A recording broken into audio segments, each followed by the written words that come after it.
Okay. See, now we are talking about the monetary policy meaning and definition. Meaning क्या है देखो, monetary policy is concerned with the changes in the supply of money and credit. So their main thing like monetary policy में जिसके बारे में decide होता है, so it is all about the supply of money and the credit. It refers to the policy measures undertaken by the central bank to influence the availability, cost, and use of money and credit with the help of monetary technique to achieve specific objective. Monetary policy aims at influencing economic activity in the economy mainly through two major variables, that is money or credit supply, or we can say the rate of interest. तो इससे फिर हमें क्या पता लगता है कि monetary policy जो है वो लोग जो भी प्लानिंग करते हैं, जो भी गवर्नमेंट और सर नॉट गवर्नमेंट आरबीआई के लिए जो भी ऑब्जेक्टिव रहेगा regarding the supply of money, ठीक है, तो वो ऑब्जेक्टिव कैसे अचीव करना है उसके बारे में मॉनेटरी पॉलिसी काम करती है. मॉनेटरी पॉलिसी मतलब एज आई ऑलरेडी सेड कि they are talking about, they are more concern about the supply of money and all. तो यहाँ पे मॉनेटरी पॉलिसी बेसिकली क्या करेगा, उनके पास क्या ऐसा हथियार है, क्या ऐसा इंस्ट्रूमेंट है, on that basis they will going to have the changes in the economy, they will going to have changes in the money supply. So their major tools with them is the money supply and the rate of interest. ठीक है, मतलब credit supply यहाँ पे मतलब loan कितना provide करेंगे वो, कि क्या रेट पे प्रोवाइड करेंगे, ये दो ही चीजें हैं कि जिसके through he they will going to have control over money supply. Student एक minute.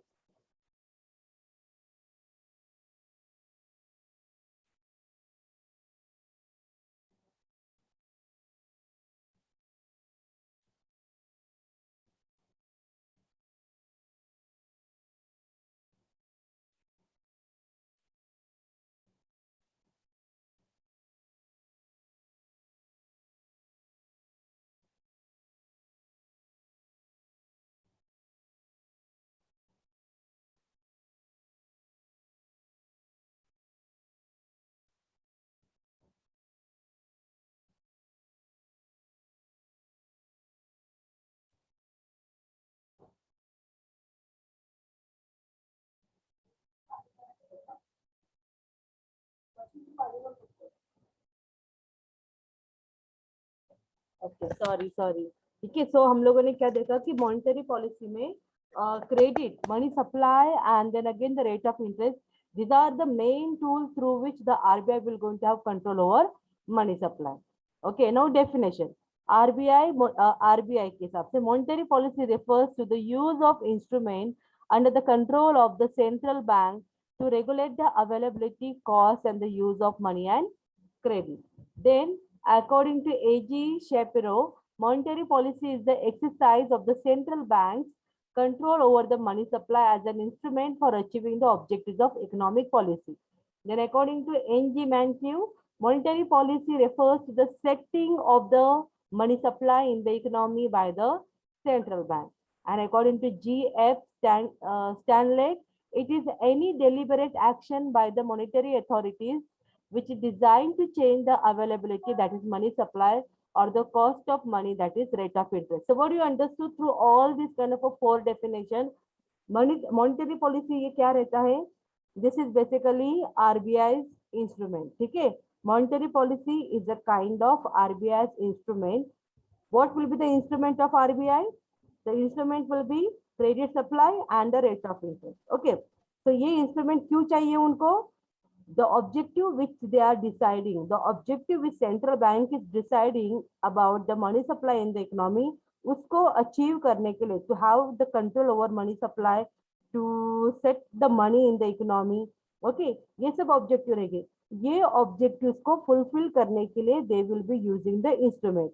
And when any of the policy is dealing with that, so it is called as your monetary policy. So this is what the conclusion out of this four definition.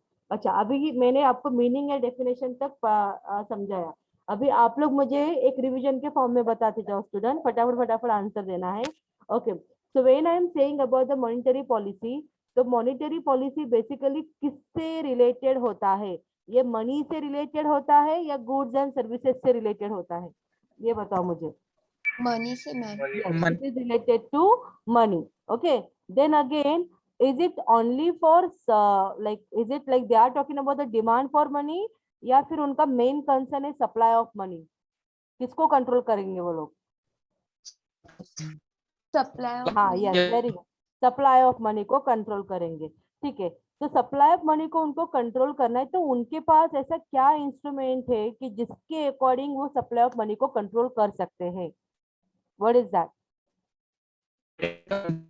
Yes, rate of interest. ठीक है, उनके पास rate of interest है कि जिसके through वो money supply को control कर सकते हैं। Very good, very nice. Okay, it means you are able to understand what exactly the monetary policy is. Okay, now will start with the objectives of monetary policy. जैसे मैं बोल रही हूँ आपको कि नहीं, उनको सप्लाई ऑफ मनी के ऊपर कंट्रोल करना है, तो एग्जैक्टली क्या मतलब, क्या उनका ऑब्जेक्टिव्स है? So that we will going to say it now. See, monetary policy is not an end in itself, but a means to an end. It involves the management of money and the credit for the betterment of the general economic policy of the government to achieve predetermined objectives. The objectives of monetary policy vary in different countries at different times and in different economic conditions. This is very true. जैसे देखो, हम लोगों ने phases of business cycle देखा था, जहाँ पे recovery, prosperity, recession, depression.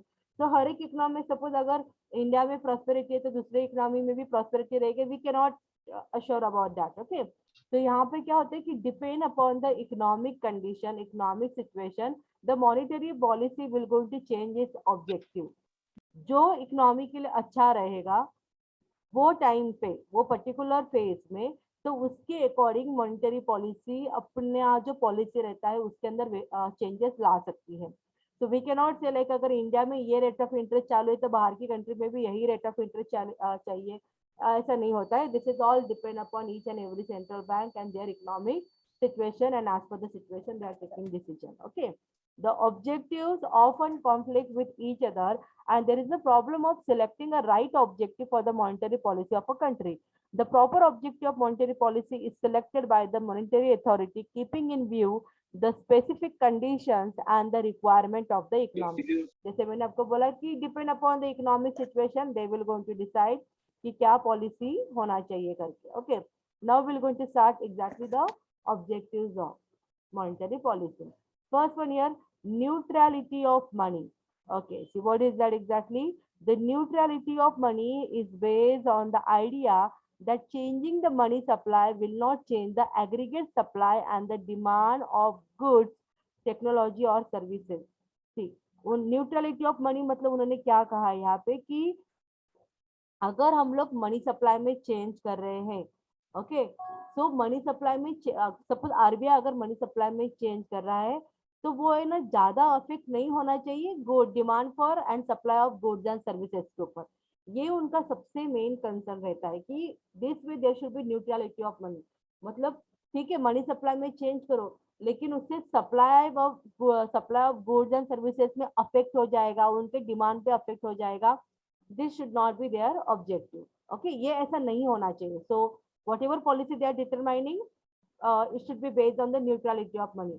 In other words, changes in the aggregate money supply only affect the nominal variable rather than the real variable. Therefore, an increase in the money supply would increase all prices and the wages proportionately, but have no effect on real economic output, that is GDP, unemployment levels और real prices, price measure against the base index. तो उन्होंने यहाँ पे क्या कहा है कि देखो, मनी सप्लाई में अगर चेंजेस करेंगे तो थोड़ा बहुत तो गुड्स एंड सर्विसेज पे भी चेंजेस होते ही हैं, लेकिन उन्होंने कहा है कि जो रियल आउटपुट है उस पर चेंज नहीं होना चाहिए, because that real output only we are counting when we are measuring the GDP. Okay, आप बोलेंगे मैम ऐसे कैसे हो सकता है, अगर मनी सप्लाई में चेंज होगा तो प्रोडक्शन में भी चेंज होगा ना। तो यहाँ पे मेरा कंसर्न क्या है कि प्रोडक्शन में भले ही चेंज होगा थोड़ा बहुत, लेकिन जितना डिमांड फॉर, जो लोगों को जितना डिमांड करना है कमोडिटी को, उतना तो प्रोडक्शन वहां पे उनको बनाना ही पड़ता है, और वो बनाते ही है। Because if they are not doing the production they will not be in a profit, nobody will, मतलब उनको क्या अर्निंग रहेगा अगर वो प्रोडक्शन ही नहीं करेंगे तो। Okay, so real output will not going to get affected here. हाँ, मनी सप्लाई की वजह से आप लोग ये बोल सकते हो कि शेयर मार्केट में वगैरह वहां पे चेंजेस हो सकता है, yes, there we can see the changes. अगर मनी सप्लाई में कुछ चेंजेस होता है तो आप लोगों को पता है रेपो रेट के अकॉर्डिंग, बेस रेट के अकॉर्डिंग, रेट ऑफ इंटरेस्ट के according the people will going to have changes in their financial investment. Okay, लेकिन जब प्रोडक्शन की बात आती है so that will not going to get affected much, because production ही ऐसा चीज है कि जो प्रोड्यूसर को प्रॉफिट लेके आ सकता है। और यहाँ पे हमारे लिए मेन कंसर्न क्या है, when we are calculating the GDP, हम लोग प्रोडक्शन कितना हुआ इकोनॉमी में उसको ज्यादा इंपॉर्टेंस देते हैं। Okay, so this theory is based on the approach of classical economics such as Wicksteed and the Robertson, who have considered money as a passive factor. According to them, money should play only the role of a medium of exchange. Thus, monetary policy has to regulate the supply of money and neutralize the effects of money expansion. However, this objective is always criticized on the ground that if money supply is kept constant, that it would be difficult to attain the price stability. उन्होंने यहाँ मतलब classical economics का ये point of view है कि money should act as a medium of exchange. बाकी money का जो भी फंक्शन है, स्टोर ऑफ वैल्यू वगैरह, वो सब इंपॉर्टेंट नहीं है। ये हम लोगों ने देखा था ना classical and neo classical economics में। तो क्लासिकल इकोनॉमिक्स बोल रहे थे कि नहीं, money should be taken as a medium of exchange. Neo classical economics का ये पॉइंट ऑफ व्यू होता है money can not be taken it as only of medium of exchange, it can be even use as a store of value. ठीक है, तो यहाँ पे different different economics के डिफरेंट पॉइंट ऑफ व्यू है। But to have the price stability, अगर हमें price में स्टेबिलिटी लाना है तो it is very important that we should have changes into the what we can say money supply. Okay, now let's start with the price stability. ठीक है, लेकिन अभी पहले मुझे न्यूट्रलिटी ऑफ मनी का पॉइंट हो चुका है। मुझे आप लोग ये बताओ कि न्यूट्रलिटी ऑफ मनी जब हम लोग बोलते हैं तो यहाँ पे वो इकोनॉमिक्स का क्या पॉइंट ऑफ व्यू है। न्यूट्रलिटी ऑफ मनी मतलब मनी के वजह से किसमें चेंजेस नहीं होना चाहिए, ये उनका कहना है। बताओ मुझे क्या उनको लगता है। Demand and demand of the goods and services. हाँ, demand and supply of goods and services पे अफेक्ट नहीं होना चाहिए। जो प्रोडक्शन है वो कंटिन्यू रहना चाहिए। अगर वैसे होता है तो it mean somewhat the monetary policy is effective one, because they are able to continue with the neutrality of money objectives. Okay, now the next one year price stability. अभी हम लोग बात करें प्राइस स्टेबिलिटी के बारे में। Price stability bracket में लिखा है low and stable rate of inflation. It means what year they are allowing the inflation here, though they are talking about the price stability, but still they are allowing the inflation, but that will not be so high.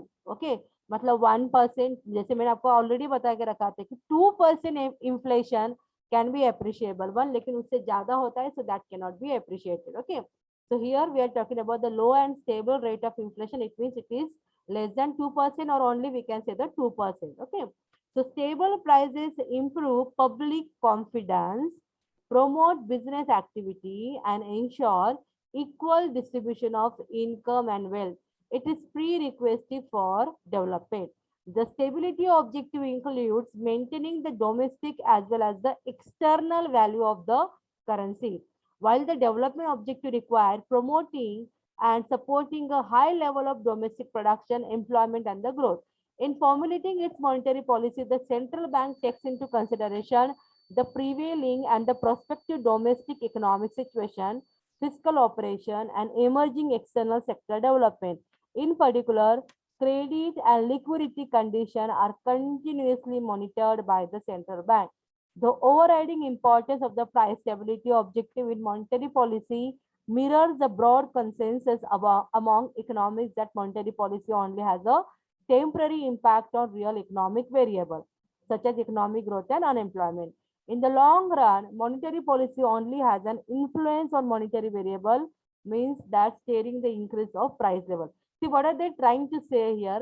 Where we are talking about the price stability, so price stability, it will be depend upon what is the situation in the economy. उन्होंने अभी भी यही कहा है कि price stability पूरी तरह से डिपेंड होता है कि क्या इकोनॉमी में सिचुएशन है, उसके अकॉर्डिंग हम लोग प्राइस स्टेबिलिटी के बारे में मॉनेटरी पॉलिसी में we can make the changes here. उन्होंने और एक बात कही है, if you really wanted to have the stability, तो स्टेबिलिटी कब कहा जाएगा कि like there is stability, there is a price stability in the economy, ये कब कहा जाता है? when there is a maintaining when there will be the equivalent domestic as well as the external value of currency. मतलब बाहर का currency का जो वैल्यू है और अपने डोमेस्टिक करेंसी का जो वैल्यू है, उसमें वो मेंटेनिंग पार्ट होना चाहिए। मेंटेनिंग पार्ट होना चाहिए, इट मीन्स व्हाट, जैसे अगर आप लोग अभी देखोगे जो अपना लाइक अगर हम लोग डॉलर के हिसाब से अपने इंडियन रुपीस को कंपेयर करोगे, तो ऑलमोस्ट 70 तक का वहाँ पे डिफरेंसेस है, जो अप्रोक्सीमेटली मैं बोल रही 24 में हूँ। यस 24 कितना? 74? INR to USD 74 है मैम। हाँ, कितना बता रहा है, कितना है अभी करंट? करंट का कितना है? 74। मतलब मुझे नहीं सुनाई दे रहा है या बाकी लोग को भी सुनाई नहीं दे रहा है? यस, ओके चलो, वी आर सेइंग अप्रोक्सीमेटली 70 या 75 तक, ऐसा हम लोग अज्यूम करते हैं, ठीक है। तो ये इतना ज्यादा differences is not at all good. मतलब हम लोग अभी भी ये कह सकते हैं कि नहीं, इंडियन इकोनॉमी का जो मॉनेटरी पॉलिसी है, they are somewhat not able to achieve their objective. मतलब उनका ऑब्जेक्टिव अभी नहीं हुआ। जैसे देखो, जब मैं टीवाई में थी, when I was at graduation level, उस टाइम पे ना $1 equal to around 40 rupees. 40 rupees India, हाँ 40 रुपीज था इंडिया का, ठीक है। तो वो सिचुएशन था। लेकिन अगर आप अभी की बात करोगे तो $1 इक्वल टू अराउंड 75 रुपीज। तो आप सोच सकते हो कि इतना गैप वहां पे आ चुका है। So this is not a good sign for the Indian economy. We need to work hard on the monetary policy somehow to achieve the level of price stability। ये बहुत जरूरी है। ओके, तो उन्होंने इसके लिए कहा है कि प्राइस स्टेबिलिटी अगर लाना है, then we have to see what are the economic situation where we need to make the changes as a monetary policy. हमें सप्लाई ऑफ मनी में when we are deciding about the rate of interest, when we are deciding about the providing credit, तो वो कहाँ पे कितना देना चाहिए, that part has to get decided. और वो अगर प्रॉपर जगह पे होता है, then obviously we will not be able to get that much differences into the domestic and external value of currency। Okay, now let's talk about the economic growth। okay, economic growth में monetary policy कैसे help करेगा?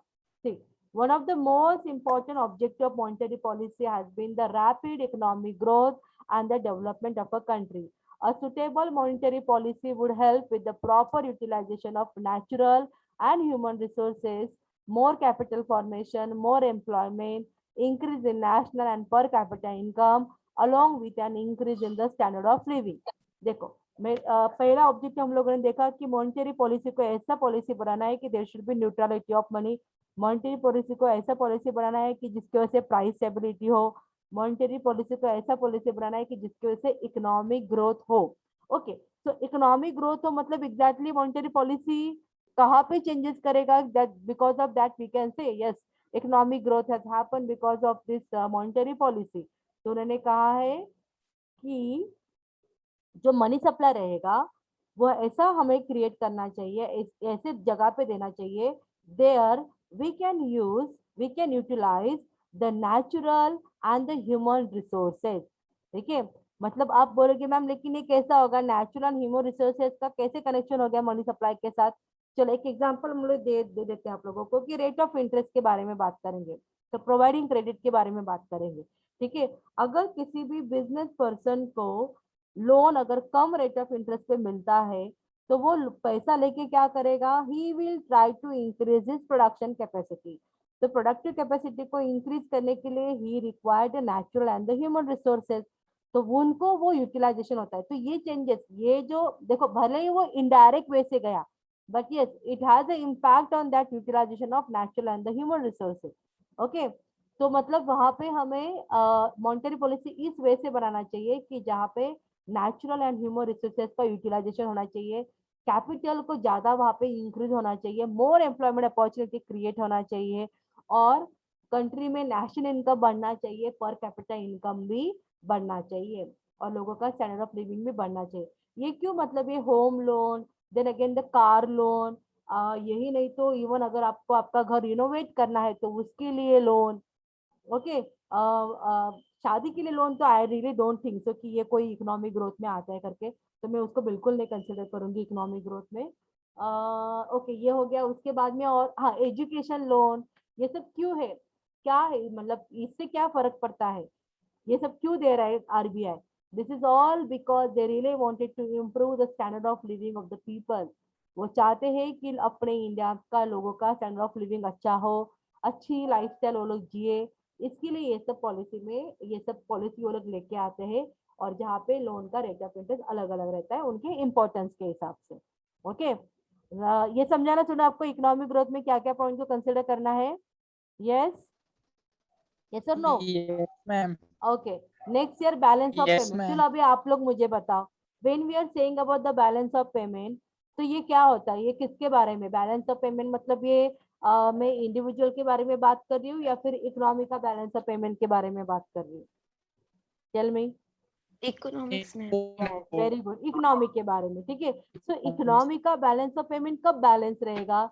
जब उनका import and export activities से जो भी revenue होता है, जो भी एक्सपेंडिचर होता है, when it will be equal, so that is called that the balance of payment is in the balance position.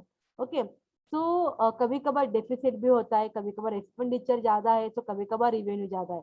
लेकिन इकोनॉमी के लिए अच्छा सिचुएशन क्या रहेगा? ओके, बैलेंस तो होना चाहिए, दैट्स ट्रू। लेकिन अगर रिवेन्यू ज्यादा अच्छा रहेगा, so that will be also consider as good for the Indian economy और एनी ऑफ द इकोनॉमी। तो उसको जब रिवेन्यू ज्यादा होता है as compare with the expenditure, so it is called as balance of payment surplus. एक minute student, एक minute.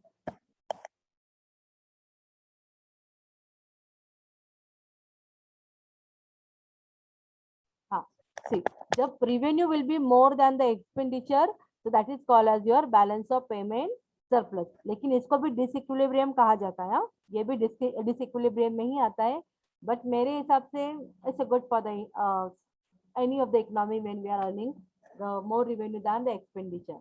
See, what are they trying to say? We'll see here. Many developing countries suffer from disequilibrium in the balance of payment. The disequilibrium in the balance of payment can be balance of payment surplus or balance of payment deficit. The former reflects an excess money supply in the domestic economy, while the latter stand for stringency of money.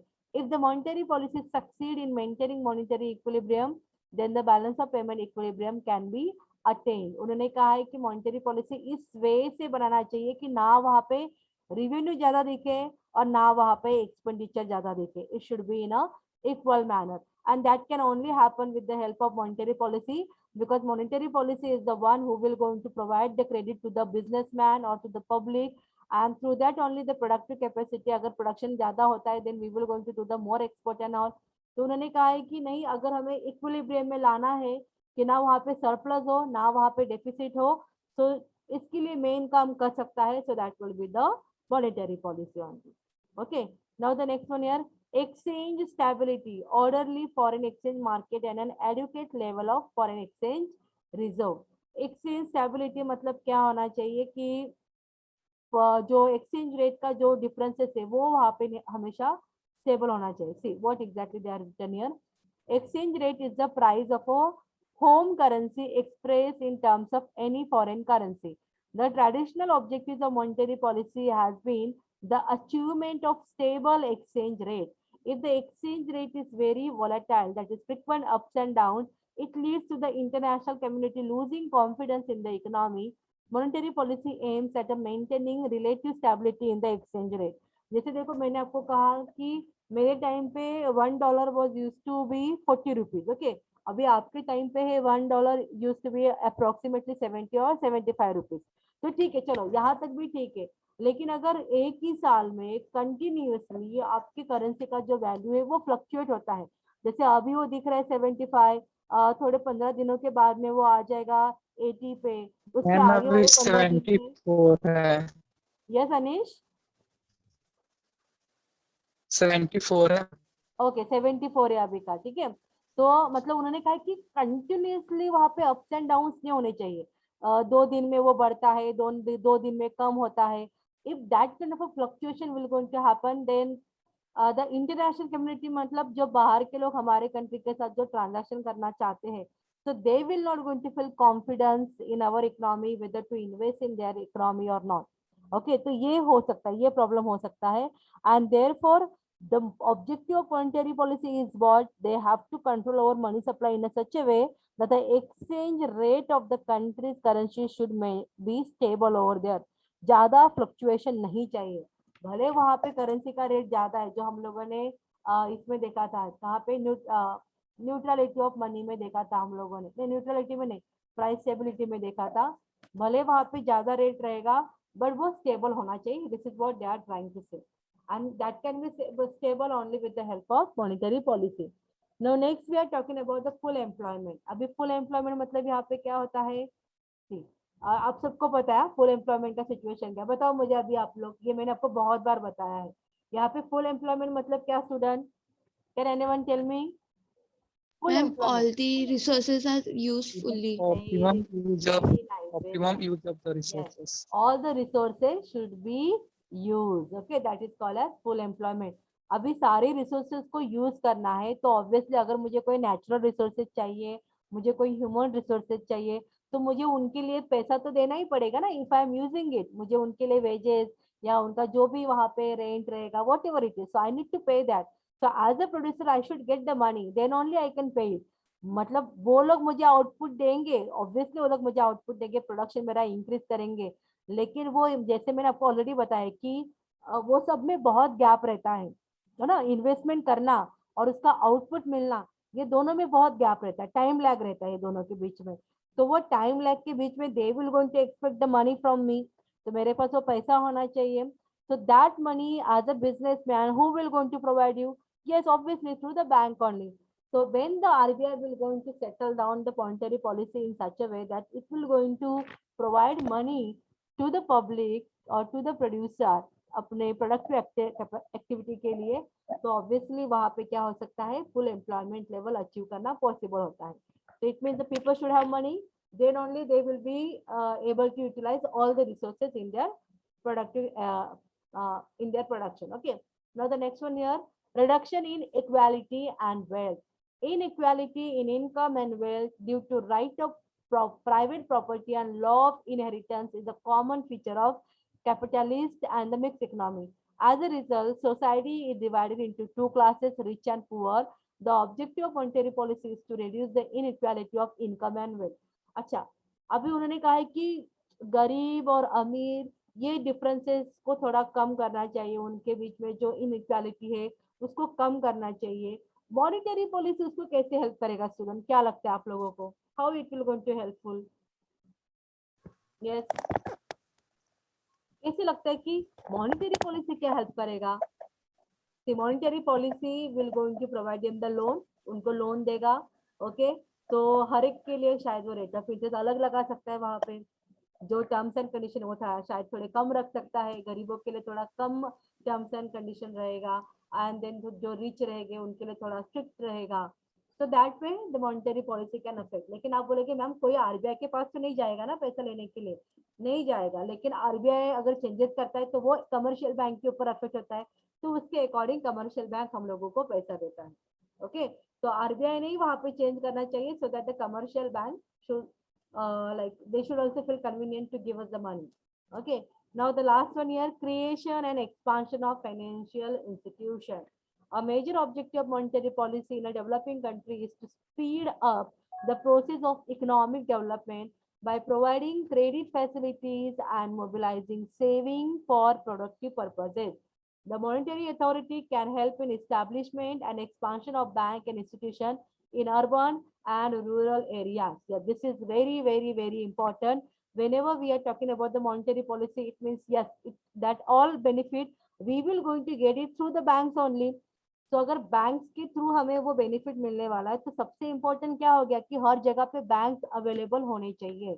Okay, so whether it is urban area, whether it is rural area, and then again whatever way we are dealing with the bank, that procedure should be very much simple, that the illiterate people should also able to deal with those kind of a procedure. Okay, so therefore they are saying creation and the expansion of financial institution is very important part when we are talking about the objectives of monetary policy. Is it all clear to you students? सबको समझा? Yes or no? Yes, ma'am. Okay. Yes, ma'am. अभी है ना बहुत कम time बाकी और फटाफट फटाफट अटेंडेंस देना है. आप लोग फटाफट अपना रोल नंबर वहां पे लिख के रखो, सो दैट मैं आप देख के जल्दी जल्दी आपको अटेंडेंस दे दूंगी। ओके, तो मैंने अभी तक जीमेल भी ऑन नहीं किया है, मेरा जीमेल होते होते ही टाइम लग जाएगा otherwise.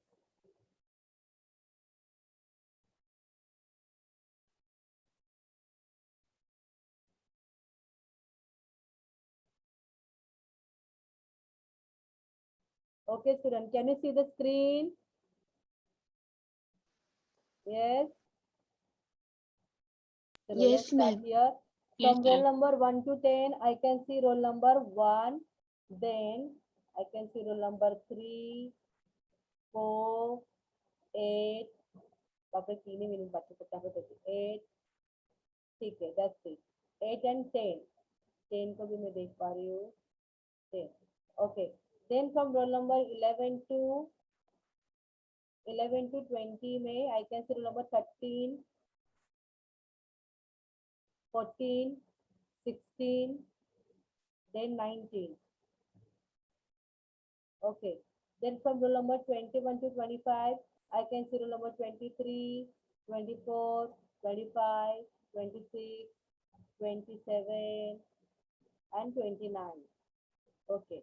Then from roll number 31 to 40, I can see here roll number 32, then 38, 38, okay, 38, 38, and then 39. 38 बहुत दिनों के बाद आया लगता है. Okay, 39. 31. 30, जल्दी बोलो. 31. Okay. 31. दिया बेटा दिया. Then from roll number 41 to 50, I can see 41, and then 45, 46, 47. Okay. From roll number 51 to 60, I can see roll number, where is it? 51, and then 53, and then 54. There is 54. 54, 56, 57. Okay.